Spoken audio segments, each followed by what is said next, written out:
he saw a man blind from birth. His disciples asked him, Rabbi, who sinned, this man or his parents, that he was born blind? Neither this man nor his parents sinned, said Jesus. But this happened so that the works of God might be displayed in him. Loaded itong sentence na to ni Jesus. Kasi ang mga tao nun, puro issues of sin, puro blame. Wala tuloy silang awa. Pag may kasakit ka, may kasalanan ka kasi. Pinanganak ka pa lang, masama ka na. O kaya kasalanan niya ng mga magulang mo na lumipat sa iyo, ang parusa. So dahil doon, hindi na sila nagkakaroon ng habag. Parang nagkakaroon pa sila ng rejoicing na nagdurusa ka kasi deserve mo.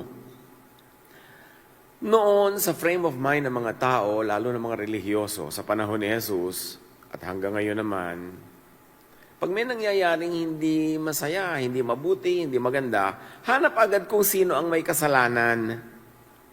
But Jesus shifts the question from guilt to grace, from accusation to restoration. Sabi niya, yan ay naganap upang makita ng sandaigdigan ang gawain ng Diyos. Jesusness is this: when we see suffering, shift from blame to compassion, from accusation to help. Huwag natin gawing lisensya yung ating ideas of righteousness para baliwalain ang pagdurusa ng kapwa. In fact, para pa nga lalo silang pahirapan ng loob dahil sinisisi pa natin at kadalasan naninisi tayong kasalanan mo yan para mawalan tayo ng pananagutang tumulong o para makawala tayo sa connection sa kanila para tumulong. John 9:6-7 sa pagpapatuloy, after saying this, na hindi kasalanan ng taong siya'y bulag at hindi rin kasalanan ng kanyang magulang, Jesus spit on the ground, made some mud with the saliva, and put it on the man's eyes. Go, wash in the pool of Siloam. So the man went and washed and came home seeing. Gumawa si Jesus ng putik na pinaghalong laway niya at lupa. Itinapal sa mata ng bulag na ito at sabi niya, maghugas ka doon sa pool of Siloam, na pininiwalaan ng marami noon na merong mga nakapagpapagaling, nakapangyarihan ng tubig. Pumunta nga itong lalaking ito, sumunod sa utos ni Jesus, naiintindihan man niya o hindi. Naghugas siya sa paliguan na yon at nakakita siya. Sa isang araw lang ito, all in a day. The man steps into light by responding to Jesus. Napakarami na siguro itong hinanap na lunas, pinuntahan, hininga ng payo, ng tulong, ng reseta. Pero ngayon, sa ginawa ni Jesus, siya ay nakakita. Let's always do something practical to help. Siguro hindi natin magagawa yung ginawa ni Jesus na naglagay ng laway at putik at pinagaling yung bulag. Pero kung meron tayong kakilala na malabo ang mata tulang pambili ng salamin, yung ba namang ibili natin siya o mag-ambag tayo maibili siya, it's that the same spirit. We do something practical para makakita siya o makakita siya ng mas malinaw. Sumunod sa turo ni Jesus. Kahit small steps lang sa simula. Lalong-lalo sa mental and spiritual sight. Bulag ang sandaigdigan. Kinakatawan ng taong ito. Kaya sabi ni Jesus, wala siyang kasalanan. Walang kasalanan ng mga magulang niya. Ito ay naganap para ipakita ngayon ang kapangyarihan ng Diyos para sa buong sangkatauhan. Ibig sabihin, ang magaganap sa lalaking iyon ay magaganap sa buong sangkatauhan. In fact, ang kalagayan niya ay kalagayan din ng lahat. Kaya tingnan din natin, meron din tayo mga sariling kabulagan. Maaaring hindi physical, pero mental, intellectual, spiritual, emotional. May mga blind spots tayong lahat.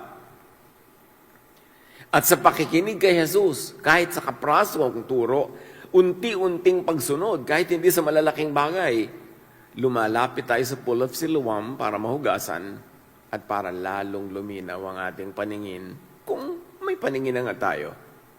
At kung totally bulag, spiritually, intellectually, ay para mabuksan ang ating isip. Ang mga katuruan ni Jesus ay tinatawag na light, liwanag, light of the world.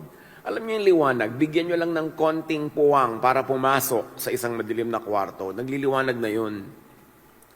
Step into higher spiritual light by responding to Jesus' first awakening light. Dahil sa kadiliman talaga ang isip ng mundo, si Jesus na ang may sabi nun. Papasukin kahit sa kaprasong siwang lang ang liwanag ni Jesus. At ito'y magiging panimula lamang ng progressive and increasingly more powerful enlightenment. Pero kung meron palang konting ideya na pero kontra na sa dati nating nakasanayang marinig, kontra sa ating common sense, itatanggihan na natin agad, galing kay Jesus, paano tayo magkakaroon ng liwanag? Keep an open mind, especially to ideas coming from Jesus, even if they are kontra sa dati mo nang nakasanayang paniwalaan. Bigyan ng space ang seed of truth ni Jesus. Get out of the mental box na kinakakulungan ng ating isip para niya tayo mapalaya. So you see, the blindness here is not only physical, symbolic of a more terrible blindness. Mental, spiritual blindness. Sa pagpapatuloy, John 9:13-16. They brought to the Pharisees the man who had been blind. Now the day on which Jesus had made the mud and opened the man's eyes was a Sabbath. Therefore the Pharisees also asked him how he had received his sight. Paano ka nakakita? Di ba Sabat ngayon? He put mud on my eyes, the man replied. And I washed, and now I see. Some of the Pharisees said, this man, Jesus, is not from God, for he does not keep the Sabbath. Dinedma nila na yung bulag, alam naman nila yun maliit na community lang naman yan, nagkakasalusalubong sila dyan araw-araw.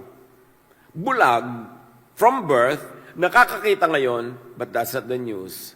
Ang news diba Sabat ngayon? Bakit gumawa siya ng putik? Nagtrabaho siya, he broke the law. Hindi siya from God. They demonize the act of Jesus. At syempre, nadamay din yung man, dahil siya din lumublob doon sa tubig, nagtrabaho din siya. Ikaw, pareho kayo. Lawbreakers kayo. Hindi pwedeng from God yan.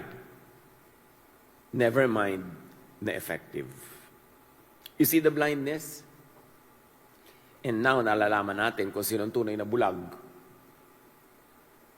Tapos, nalalaman na natin kung sinong nakakita at sino ang mananatiling bulag. Depende sa attitude nila kay Jesus. Sabi nila, tayo ang from God. Tayo ang sumusunod sa kaugalian. Yang Jesus na yan cannot be from God. At ikaw din, hindi ka from God. Sinful ka from birth. But others asked, how can a sinner perform such signs? So they were divided. They were divided by clarity of vision. Merong bulag yung mga Pharisees at merong mulat ang mata yung mga nagsasabing, paano naman pwedeng mangyari hindi yan from God? Nakakita nga yung tao. Very powerful miracle yan. May mga nag-iisip. Hindi lahat nabudol ng mga Pharisees. Hindi lahat natakpan nila ang mata at tenga. May nag-iisip. At pumalaga mga ito. Sasabihin nila, paano magiging hindi yan from God? This is such a powerful miracle. Pwede bang gumawa niyan ang hindi taong kinakasihan ng kapangyarihan ng kataas-taasan? What do we see here? Pharisees protects religious rules, even against human restoration. So, because they want to protect, it covers the eyes. Mas nais nilang panatilihin yung status quo. Walang iibahin, walang babaguhin sa rules, sa kaugalian, sa tradisyon. Basta, hindi from God ang nangyaring yan. Hindi niya na malilingid na wala naman talaga silang malasakit sa mga tao. Hindi man lang nila ikinatuwa na yung bulag, nakakita. Ang nakita nila, yung Sabat ngayon.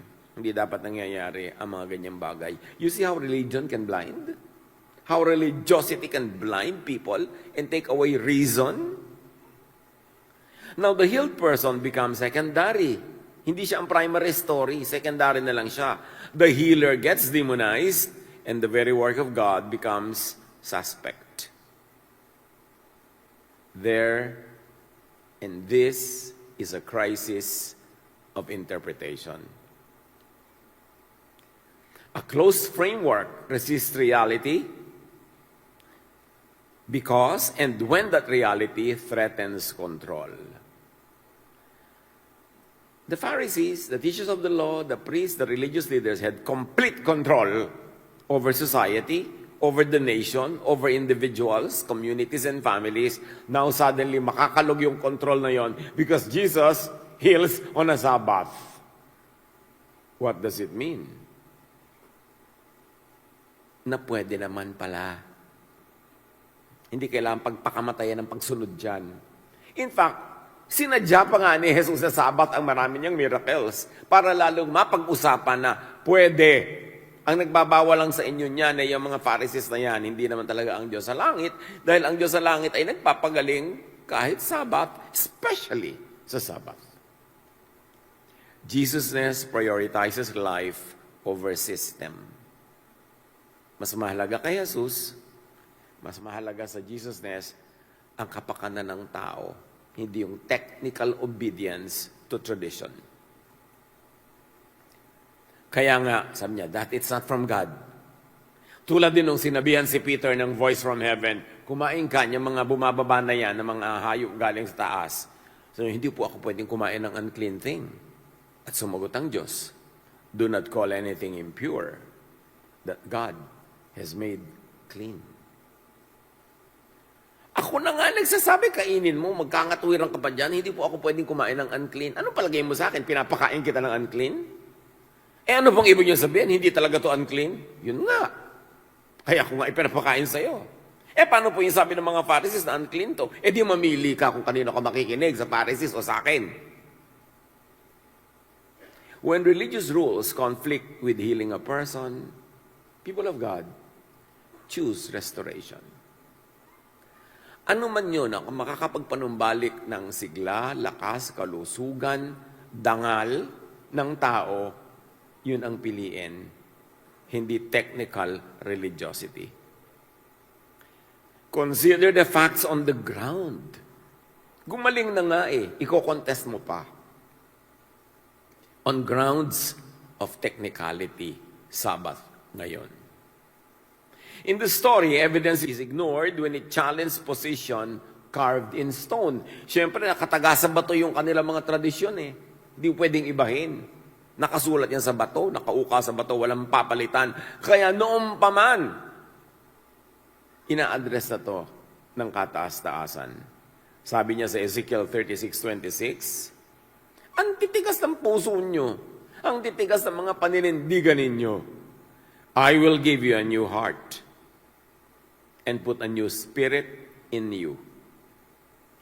I will remove from you your heart of stone and give you a heart of flesh. Galing mismo sa bibig ng Diyos, inusal ng propeta, gagawin ko ang puso niyong malambot, mabuti, mabait, papalitan ng pusong pinatigas ng mga panindigang itinaga sa bato.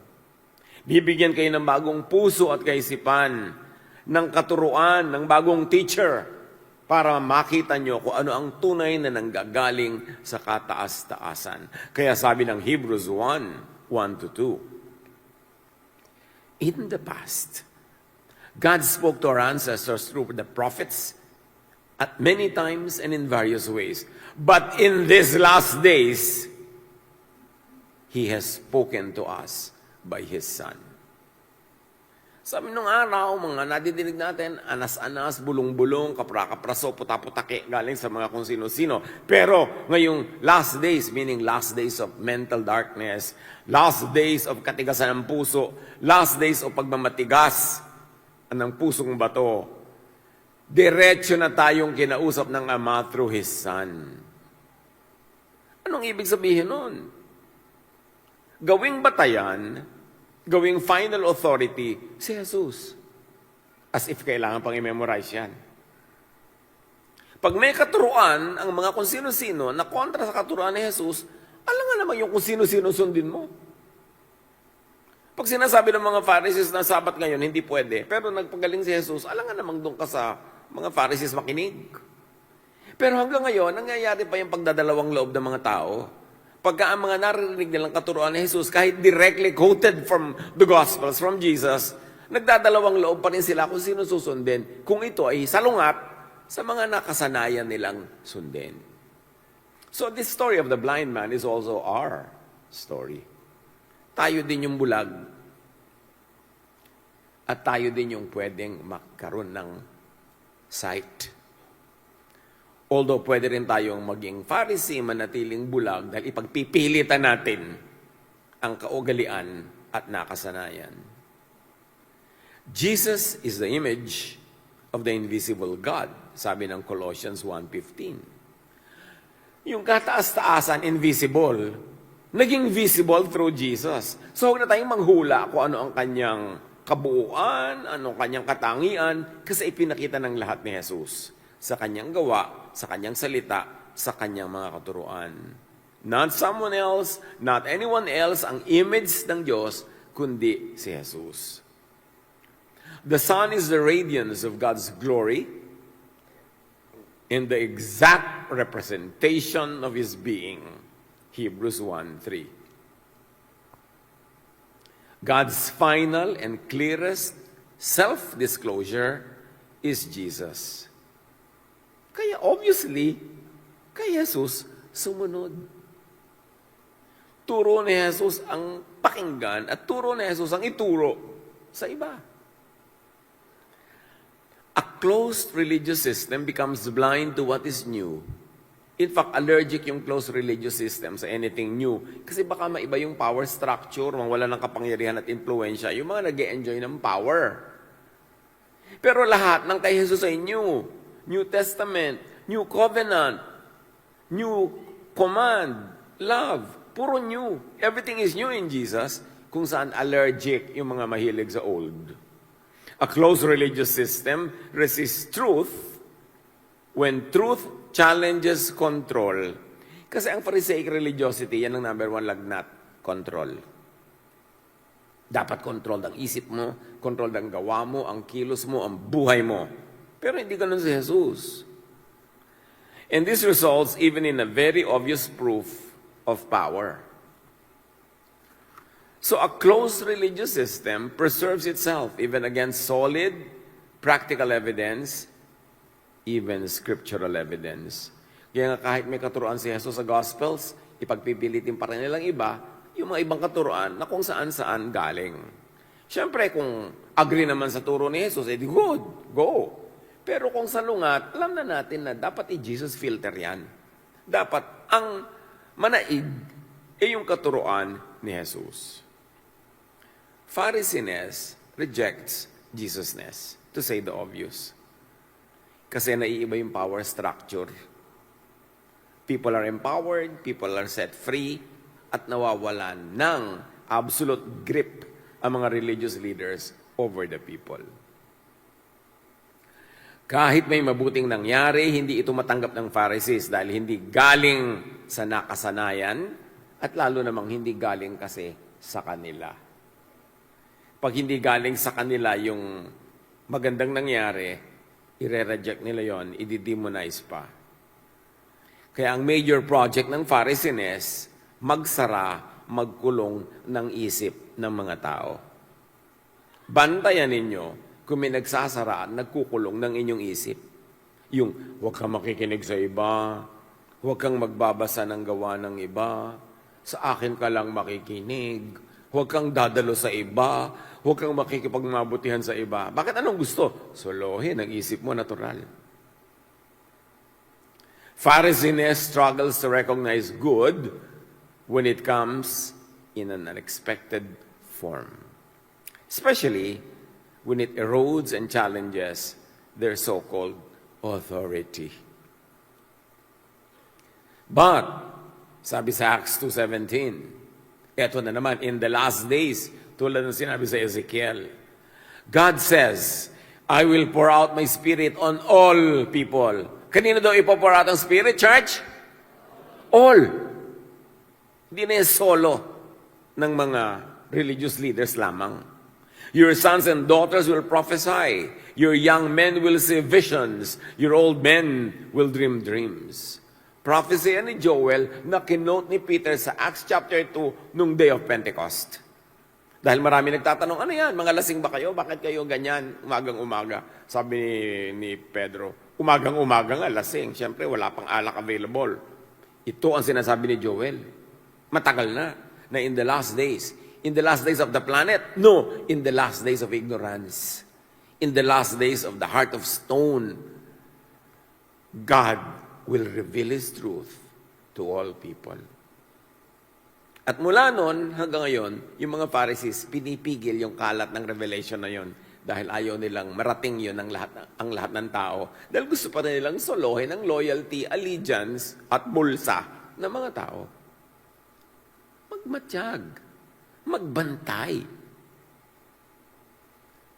Reality is far richer than our frameworks. In Jesus, truth cannot be reduced to our usual categories. Hindi pwede, hindi dapat na ikahon si Jesus. Hindi pwede at hindi dapat paluhurin si Jesus sa kahon ng Pharisees. Hindi dapat piliting pagkasyahin si Jesus sa maliliit na kahon ng Pharisees. Baligtad. When something good happens outside your box, outside your expectation or understanding, pause, reflect before rejecting it. Pag parang hindi ko yata ito naintindihan, nakaka-nosebleed. Bleed pa more. Pero intindihin mo. Parang mahirap understand ito, nakakapagod. Magpagod ka, magsikap ka. Kasi para yan sa kalayaan ng iyong utak. Don't be comfortable in so-called comfort zones. No one grows inside their comfort zone. Kailangan lumabas. Kailangan magbanat ng buto, magbanat ng utak, paganahin ang mga neurons ng iyong brain para makalaya sa mga kamangmangan at kadiliman at kakitiran. Dahil kay Jesus, may kalayaan at may pagpapalaya. John 9:24-25. Hindi pa sila nakontento, ha? Kasi hindi na-convince yung mga tao. Yung mga tao nasasabi, kaya kung hindi yan galing sa Diyos, bakit gumaling tong bulag? Ayaw nila nung ganung conclusion na hindi sila yung nagwagi ng clearly. So, ipinatawag uli si bulag na nakakakita na. Kailangan ulitin ang accusation. Kailangan ulitin kasi walang nakukonvince. A second time, they summoned the man who had been blind. Give glory to God by telling the truth. Ginamit pa ang God, ha? Give glory to God by telling the truth. Alam niyo yung word na God, truth? Ang daling gamitin as weapons. Ano ba yung truth? Kaya nga sabi ni Pilate, what is truth? Yung nagsasabi, ako ang truth. Si Jesus yun. Pero yung nagsasabi, outside of Jesus, sabi, kailangan mo suriin yan. Sabi nila, luwalhatiin mo ang Diyos, magsabi ka ng totoo. They said, we know this man, Jesus, is a sinner. Talaga, alam nila yun. Paulit-ulit na paggiit ng point nila. Kasi kailangan pasamain si Jesus para sila bumuti. Kailangan ibaba si Jesus para mataas yung Pharisees. Kailangan baliwalain yung ginawa ni Jesus para bumalik sa Pharisees ang tiwala ng mga tao. Sabi niya, this man is a sinner. Sumagot yung lalaking dating bulag. He replied, whether this a man is a sinner or not, I don't know. Sino ako para malaman yan? Sino kayo para malaman yan? One thing I do know, I was blind, but now I see. Yung malay ko kung makasalanan siya. Hindi ko alam yan. Pero may alam ako. Dati akong bulag. Ngayon nakakakita na ako. Yan ang alam ko. They were pressing the witness to agree with an already fixed judgment that Jesus is a sinner, that act came from the devil, not from the God in heaven. Pinanindigan ng tao. Imagine nyo, isang dating bulag from birth. Therefore, hindi yan yung matatawag mo nagkaroon ng oras para mag-aral, magpakadalubhasa, magpakatalino. Pero pinanindigan yung malinaw na katotohanan. In spite of the Pharisees, before the Pharisees,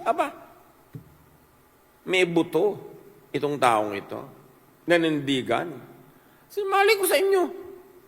Ang alam ko, gumaling ako. The healed man stands against systemic control of interpretation. Ini-interpret kasi ng mga Pharisees yung scriptures na alam nila. Therefore, wrong dapat si Jesus. Dapat sila yung tama. Pero nanindigan yung nakakitang tao. Wala akong pake sa theology nyo.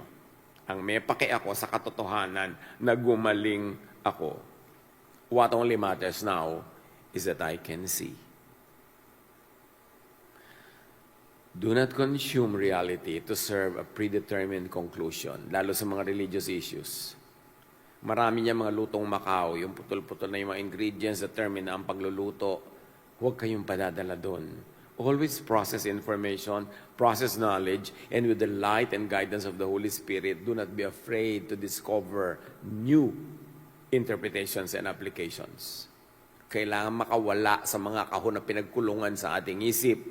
Dapat hindi predetermined ang verdict, open-minded ka. And do not dismiss the evidence. Tulad yan, nakakita yung tao, i-dismiss mo yun. Anong klaseng kabulagan yan? John 9:34-35, to this they replied, you were steeped in sin at birth. How dare you lecture us? And they threw him out. So ikaw na makasalanan, mula pinanganak, kaya ka nga bulag. How dare you? Tuturuan mo kami itong may mga PhD, kami itong mga expert, kami itong may mga titles before our name, mga initials na maraming-marami. Isa ka lang bulag dyan? How dare you? At itiniwalag siya. Yun ang last line of defense and offense. Itiwalag ka. Because they were gatekeepers of religion. Pag sali nila, sali. Pag pinuwera nila, puwera. Kaya yung mga takot na takot mapuwera at masipa, baw na lang ng baw, yuko na lang ng yuko, kahit sa baluktot. So pinahiya nila yung tao, tapos pinalayas. Ipinilit na closing statement, bulag ka kasi, sinful ka kasi at birth. Parang walang nangyaring phenomenal miracle. It's just brushed away. Brushed aside. Binaliwala ang solid evidence. Basta sinful ka, demonic si Jesus, kami pa rin ang from God. Period. End of conversation. Tiwalag. A sense of being right can become permission to belittle. Hindi unusual to see self-righteous people ignore, belittle, disrespect, and even mangbastos ng kapwa. Na sa ngalan ng Diyos, sa ngalan ng kanilang righteousness, sa ngalan ng kanilang title, nagiging magaspang. Kung misan pa nga ay malupit sa kapwa. The license of religion to trample on other people's dignity. Kitang-kita dito sa kwento, at patuloy na nakikita yan sa maraming kwentong patuloy na nagaganap, buksan ang mata.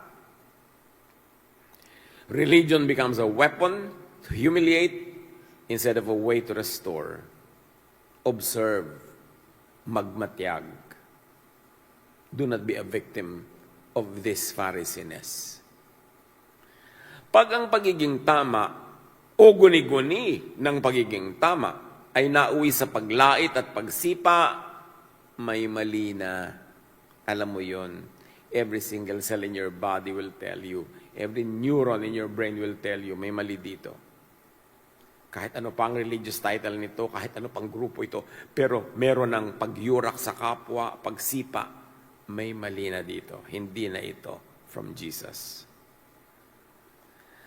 Napaka-importante to listen to that small voice of Jesus. The conscience that comes from Jesusness.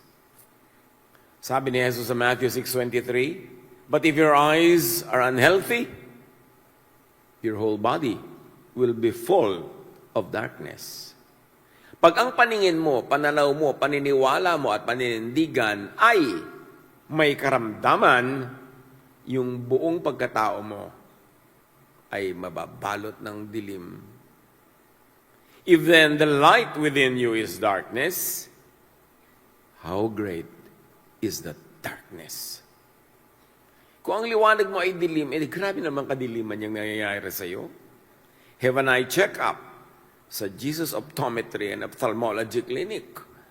Siyasatin mo ang iyong paniniwala, paninindigan, ipasiyasat kay Jesus. Lord Jesus, ano po itong pinapaniwalaan ko na to? Sa inyo ba ito galing or not? Itong behavior ko na to, itong attitude ko na to, itong aming practice, tradisyon na ito, sa inyo ba to? Sa Pharisees, suriin niyo po ako. Dapat nagpapasuri. Huwag matigas ang ulo. Let Jesus change our heart of stone into a heart of flesh. So do not use your truth to humiliate. Hindi ko sa palagay mo, hawak mo yung truth at truthful ka, ay may lisensya ka na manglait, mangyurak ng kapwa. Jesus respects people. Kahit ano pang kalagayan nila. Kahit saan sila galing. At yun ang model natin. John 9:35, nabalitaan ni Jesus yung nangyari na itinuwalag, sinipa yung tao. Hindi ka na pwedeng umattend sa sinagog. Hindi ka na pwedeng umattend dito. Alis ka na. Bakit po? Nakakita ka eh. Kasi pinagpipilitan mong hindi makasalanan si Jesus. Puwera ka na. Jesus heard that they had thrown him out. And when he found him, when Jesus found the man, he said, "Do you believe in the Son of Man?" "Lord, I believe." And he worshipped him. Jesus said, "For judgment I have come into this world, so that the blind will see, and those who see will become blind." Remember, sabi ni Jesus, ito'y naganap, hindi dahil makasalanan siya o makasalanan ng magulang niya, ito'y naganap para makita niyo ang gawain ng Diyos. At anong ginawa ni Jesus doon? He judged the work of the Pharisees, He exposed their blindness, and He exposed their mistake in considering all illnesses as coming from one's sinfulness. A man thought to be under judgment becomes the site of God's work. Siya ang naging workshop ng gawain ng Panginoon. Siya ang naging exhibit A ng kabutihan ng Panginoon. Those thought to be guardians of truth are exposed as blind. Judgment here, as Jesus says it, seems to mean revelation. It reveals who wants truth and who wants only control. Nalinaw, nagkalinawan kung sino ang sino. The presence of Jesus discloses who receives light and who resists it. Siguro gumagalaw yung mga guni-guni. Naghahanap ng mga application sa mga katotohanan ito sa ating pang-araw-araw na buhay. Go ahead. Pinag-aaralan natin ito talaga para ihambing ang kalagayan natin ngayon. Suriin ang mga nagaganap sa ating buhay, pati ang sarili natin pag-iisip, at dalhin ito sa Jesus filter. Makita, maunawa ang tunay na turo ni Jesus, at yun ang ipamuhay. At sa pagpapatuloy, John 8:12, Jesus said, "I am the light of the world. Whoever follows me will never walk in darkness, but will have the light of life." Pag walang liwanag, mali ang tingin. Pag mali ang tingin, mali rin ang lakad.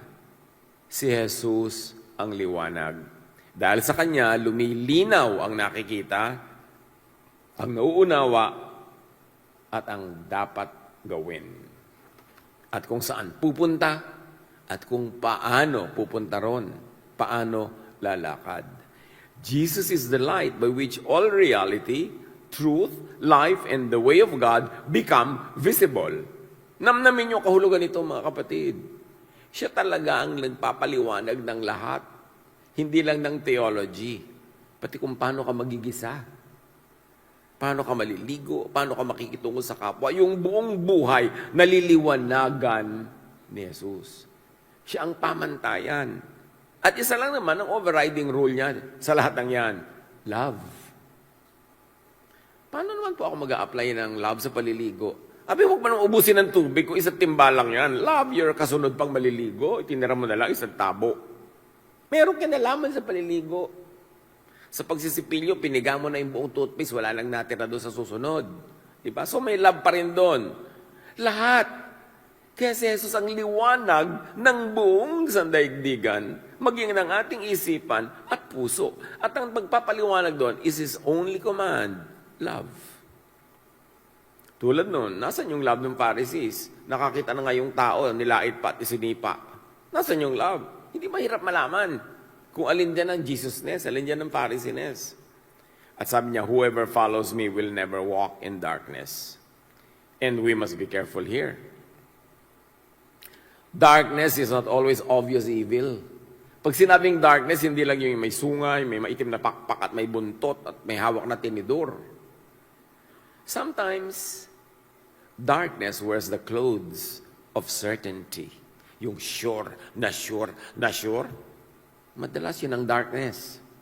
Kasi ang tunay na light, kahit papano, magbibigay ng space for a possibility na baka siya mali. Para hindi siya maging judgmental, self-righteous, dogmatic, magbibigay siya ng space. Pero yung sure, na sure, na sure, madalas yun ang nasa darkness. Sometimes darkness quotes rules. Hindi lahat ng quote ng verse, ng mga kautusan, yun ang nasa light. Sometimes darkness sounds very correct and very righteous. How will you know na hindi pala siya nasa light? If it cannot be merciful, if it cannot rejoice when the blind begin to see, if it protects the system more than people, then the room may be bright with religion, but still dark to Jesus, as far as Jesus is concerned. Because the test is kindness, goodness, love, mercy. That is the test. Hindi yung galing ng salita at hindi yung lutong ng mga verses. Mabuti ba? Mabait ba? Loving ba? Observe. Identify darkness. Get out of darkness. In case nakapasok ka o napapasok o sumabit yan. Whoever follows Jesus does not merely receive doctrine, they receive direction. Light changes how reality is seen. Pag natapunan ng liwanag ang isang kwarto, nakikita mo yung relationship ng mga muebles, ng mga gamit, makakalakad ka ng hindi natatapilok, hindi natutumba, kasi may light. Pag wala, you can stumble. So light really is very practical. Light doesn't merely allow sight. It gives perspective, orientation, and guidance. At lalong-lalo pag pinag-aralan mo ang light sa physics, mas maunawa mo pa. Light sa biology, mas lalo pa. At light sa quantum physics, ang lalim ng maabutan yung pangunawa. Light shapes perception. It orders how reality is interpreted. It is no accident that Jesus said, I am the light of the world. Dibdibin natin ang kahulugan nun. Jesus orders how religious laws are interpreted and applied. Jesus is the final court of appeal. Jesus is the supreme court in matters of religion. Dapat doon sa kanya dinadala ang lahat. Pag may liwanag, lumilinaw ang nakikita, kaya mas nagiging tama ang pag-unawa at kilos. In Jesus, reality is not guessed, it is revealed. Life is not only guided, it is disclosed, ordered, and sustained. Gawing reference si Jesus. Super memoryahin nyo, especially ang Gospels, very especially ang mga direct teachings and quotations from Jesus. Kung maiksi ang buhay mo, hindi mo kayang pag-aralan lahat, focus on the Gospels. Focus on the life of Jesus. Balikan natin ang nakaraan. Ang nakaraan ng light. Kasi ang unang sipot ng light, nasa Genesis 1. Konting pagbabalik tanaw. So Genesis 1, God speaks light into darkness. And when light appears, creation begins to move from confusion to order, from emptiness to life, from darkness to a world that can be seen, named, arranged, and filled. Life is the first movement toward light. At nakita natin lahat yan sa Genesis. Basahin nyo, homework, reviewin. O gusto nyo, basahin natin ngayon, abutin tayo ng hapon. Nandun lahat. Light ang pinagmula ng lahat. At light ang nagbigay ng guidance sa lahat. And it's no accident that Jesus says, I am the light of the world. Sa simula pa lang, liwanag na ang sagot ng Diyos sa dilim at gulo. Kaya sa Psalm, light is guidance. Ilaw sa daan para hindi maligaw. Sa Isaiah, the prophet speaks of light for people walking in darkness. Light becomes rescue. God brings people out of darkness and confusion. Kaya naman hindi kakatuwa na sa John 1:1-5, kung Genesis ang simula ng old, John ang simula ng new, light pa rin ang topic. Parehong light sa simula. Kaya sabi ni sa John, in the beginning was the Word, and the Word was with God, and the Word was God, and this is light that brought life to all men, etc. In John 1:4-5, in Him, in Jesus, was life. And that life was the light of all mankind. The light shines in the darkness, and the darkness has not overcome it. Although may darkness, hindi na naig ito ng ganap. Kaya nakita nyo, may mga taong sumasalungat pa rin doon sa Pharisees. Kung hindi ang galing sa Diyos, bakit nakakita? Merong patuloy na merong light ang kanilang isip. Hindi naman lahat na bulag. Kaya yung man who was healed, sabi niya, ay, ewan ko sa inyo, basta ako, gumaling ako. Meron siyang light. And all throughout time, may mga nagdala ng light na yun. Di yan nawala. The light in Genesis is now revealed as person, as Jesus. In Jesus, life and light enter the world again. The light is not merely brightness, it is life itself. The light has come, but not everyone wants to be able to see.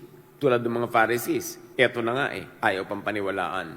Pero may mga mulat, may mga laging nakakita, at meron namang konting pitik lang sa kanilang utak ay nakakakita na. Meron nun. Kaya sabi, but to all who did receive Him, meaning His light, who believed in His name, He gave the right to become children of God. John 1:12. Kung light sa Genesis 1, John 1, light uli ang topic. Kasi ibinalik. So this is creation being recreated. This is creation being reordered through the same agent, light. Except noon, hindi clear. Ngayon, kinlarify na ang light na yan ang anak ng Diyos. Siya si Jesus. God calls His people out of darkness into His wonderful light. Sabi ng 1 Peter 2:9. So out of darkness, kinukuha ka, binubunot ka ni Jesus. Kung sasama ka, nasa sayo yan. Nasa dilim kasi ang mundo. Jesus does not merely brighten the darkness, He calls people out of it. What is the darkness that Jesus is calling you out from? Makinig. Huwag maglublob sa darkness kung iniaahon ka na nga ni Jesus. Hinahango na nga tayo, tinatawag tayo, susunod na lang tayo, binuksan na niya yung daan. In our story, the one who first spoke light at the beginning, in Genesis, now stands before a blind man, a picture, a microcosm of humanity needing restoration. Imagine, Genesis, tinapunan ng liwanag ang kadiliman.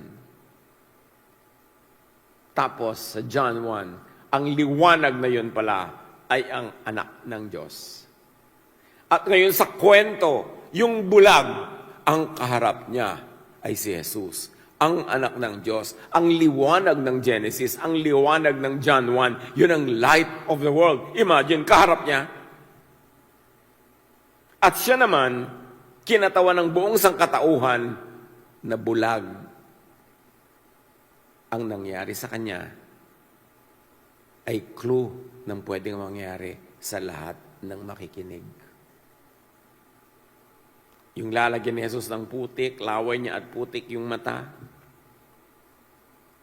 Lalagyan ka na nga sa, ay kadiri, huwag kang palagay. Manatili kang bulag.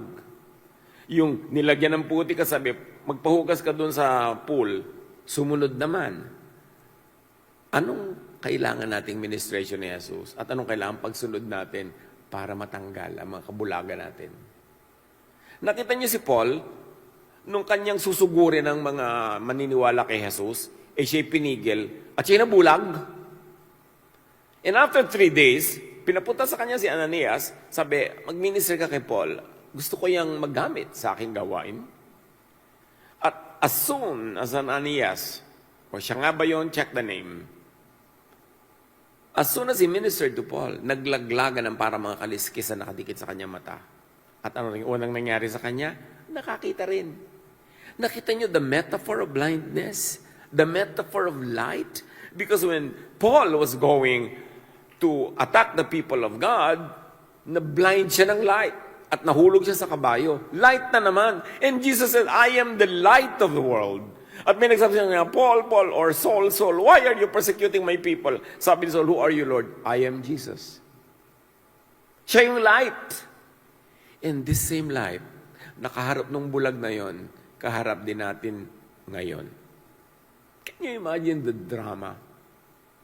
The power of this scene that is not only about the blind man, but also about all of us. Kaya sabi ni Jesus, hindi dahil sa kasalanan ng magulang, hindi dahil sa kasalanan niya, naganap ito dahil makikita sa gawain na ito ngayon, sa gagawin ko, ang kalagayan ng buong mundo. The world will see the grace of the Father in heaven. And the Father will deliver you from your darkness. This healing that happened to the man is creation happening again. Dahil nag-fall. This healing is recreation, restoration of all of us, willing to be restored. Something broken, not only in one man, but in the whole of humanity, is being made right there and then. This event is cosmic, therefore telescopic. It is also molecular, therefore microscopic. Infinite. Tumaas ka at bumaba, lumaki ka at lumiit. Yun ang gawain ng light of the world. This happened so that the works of God for all humanity might be displayed in Him, sabi ni Jesus. Hindi lang ito isolated kwento ng isang taong pinagaling. This healing is a preview of a larger, universal restoration. Darkness is being removed. Sight is being restored. And life is being reordered. Make it universal. Make it global by beginning in you. At pag naganap sa bawat isa sa atin, ang buong planeta ay maliliwanagan sa pamamagitan nating naliwanagan na. Dapat sumali ang lahat sa work na ito ng kataas-taasan. In Matthew 11:2-5, John asked if Jesus was the expected one. Sabi ni John, pumunta kayo kay Jesus, itanong niyo kung siya na yung inaabangan natin. Jesus answered by pointing to restored lives. The blind see, the lame walk, the sick are cleansed, the deaf hear, the dead are raised, and the poor receive the good news. Sabi niya, tingnan niyo kung ako na ngayon. This particular event involving the blind man functions as a microcosm, a localized healing that embodies the larger claim, the larger teaching of John, that in Jesus, life and light have entered the world. And may I say, again, like light entered the world in Genesis. Follow Jesus, the light. Huwag nang mag-isip ng iba. Do not refuse the light, the healing, the correction. Isunod, iayon kay Jesus ang reading, understanding, interpretation, and application of all other teachings Dahil sa liwanag, hindi lang basta nakakita, mas tama ang pagbasa ng reality. In Jesus' life is not only seen clearly, it is lived rightly. Iba to know and iba to be. Sabi niya, I am the light of the world. World does not only mean the physical planet. It includes life, systems, culture, everything. Following Jesus is not only belief, it is reorientation. A new way of seeing, judging, and living. Be changed by the renewing of your mind, sabi ng Romans 12:2. Hindi pagpapalit lang ng religious label, religious membership, kundi pagpapalit ng isip. Sabi ng matatanda, paghuhunos dili. Pagbabago ng takbo ng utak. Huwag deadmahin ang Jesusness because it is everything. Ang bulag ay nakakakita, ang akalang nakakakita, ang bulag. Jesus the light now asks for a decision. Ngayon, humihingi si Jesus ng desisyon sa lahat ng nakikinig. Will we tackle suffering with blame or with compassion? Yung dadalaw ka sa may sakit, baka naman may unconfessed sin ka, sister. Huwag ka nang dumalaw. Yung may kasalanan, siguro sila, kaya nagkakaganyan. Pag kami mga nagkakandahirap-hirap ang buhay, kasi sinful. Pag ganyan ang attitude mo, magtikil-tikil ka, magkunwaring Kristiyano. Pharisee ka. Pag ganun. Huwag ka na magkunwari. Kasi dapat harapin natin ang katotohanan para tayo makapagbago eh. Habang pinagtatakbo mo yung sarili, hindi ka magbabago. Will we protect systems or restore people? Will we use truth to humiliate or to heal? Will we use our faith to exclude or to include and welcome people? Yan ang mga practical application ng light na yan. Will we defend darkness because we have learned to call it light?